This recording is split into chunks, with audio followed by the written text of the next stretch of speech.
Hi అండి, welcome back to my channel. ఈరోజు బేసన్ బర్ఫీ శనగపిండితో బర్ఫీ ఎలా తయారు చేయాలో చూద్దాం. ముందుగా ఇంగ్రీడియంట్స్ వచ్చేసి ఈ గ్లాస్తో 1 గ్లాస్ శనగపిండి తీసుకున్నానండి. అలాగే శనగపిండి ఎంతైతే తీసుకున్నామో అందులో సగం షుగర్ తీసుకోవాలి. అలాగే నెయ్యి కూడా సగం, అంటే సగం గ్లాస్ షుగర్ సగం గ్లాస్ నెయ్యి తీసుకోవాలి 1 గ్లాస్ శనగపిండికి. తర్వాత ఇలా ఒక ప్లేట్లో నెయ్యి రాసి గ్రీస్ చేసి పెట్టుకోవాలి. నెక్స్ట్ వచ్చేసి ఒక కడాయిలో మనం తీసుకున్న హాఫ్ గ్లాస్ నెయ్యిని యాడ్ చేయాలి. ఈ నెయ్యి బాగా వేడెక్కిన తర్వాత ఇందులో శనగపిండిని యాడ్ చేసి దీనిని బాగా ఫ్రై చేసుకోవాలండి. స్టార్టింగ్లో ఇలా ఉన్నా కూడా పొడి పొడిగా మనం ఫ్రై చేసే కొద్దీ ఇందులో నుంచి నెయ్యి రిలీజ్ అవుతూ ఉంటుంది. ఇదైతే ఒకవైపు ఫ్రై అవుతూ ఉంటుంది. మనం ఇంకో సైడ్ షుగర్ సిరప్ రెడీ చేసుకుందాం. స్టవ్ మీద ఒక ప్యాన్ పెట్టుకొని అందులో హాఫ్ గ్లాస్ షుగర్ యాడ్ చేయాలి. మనం షుగర్ ఎంతైతే తీసుకున్నామో అందులో సగం వాటర్ యాడ్ చేయాలి. అంటే హాఫ్ గ్లాస్ షుగర్కి పావు గ్లాస్ వాటర్ యాడ్ చేయాలి. ఇప్పుడు మీడియం ఫ్లేమ్లో ఈ షుగర్ అంతా కూడా మెల్ట్ అయ్యే వరకు బాగా బాయిల్ చేసుకోవాలి. ఇలా షుగర్ అంతా కూడా మెల్ట్ అయిపోయి లైట్గా జిగటగా రావాలండి. మనం ఇలా స్పూన్తో వేసినప్పుడు ఇలా డ్రాప్ పడేటప్పుడు తీగలాగా రావాలి, ఒక తీగ పాకం అన్నమాట. ఇప్పుడు షుగర్ సిరప్ రెడీ అయిపోయింది. స్టవ్ ఆఫ్ చేసేసుకొని మనం ఇంకో సైడు శనగపిండి ఫ్రై చేసుకుంటున్నాం కదండి. ఇందులో 4 నుంచి 5 యాలకులు పౌడర్లా చేసుకొని వేసుకోవాలి.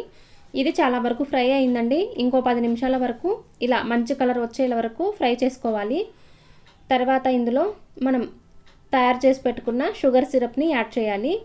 ఈ షుగర్ సిరప్ వేడివేడిగా వేయకూడదండి, ఒక 2 నిమిషాలు అలా చల్లారనిచ్చి యాడ్ చేయాలి.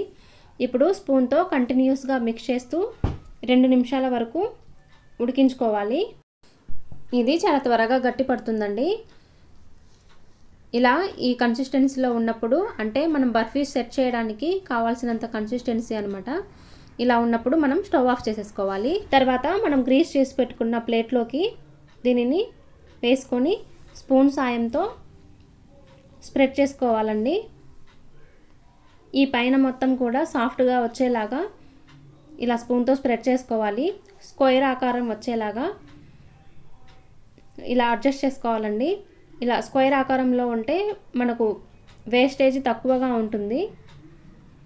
సో ఇలా సెట్ చేసుకున్న తర్వాత మనం డ్రై ఫ్రూట్స్ ఏవైనా సరే, జీడిపప్పు, బాదం పప్పు, పిస్తా ఇలా ఏవైనా సరే సన్నగా చాప్ చేసి వేసుకోవచ్చు. ఇక్కడ నేను జీడిపప్పు యాడ్ చేశాను.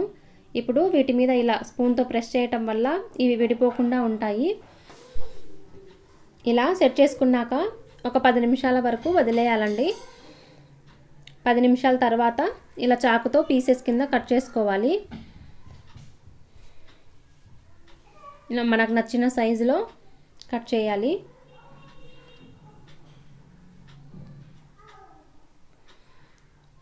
ఇలా కట్ చేసుకున్న తర్వాత ఒక హాఫ్ అన్ అవర్ వరకు సెట్ అవ్వనివ్వాలండి. హాఫ్ అన్ అవర్ తర్వాత ప్లేట్లోకి తీసేసుకోవాలి. అంతేనండి, శనగపిండి బర్ఫీ రెడీ.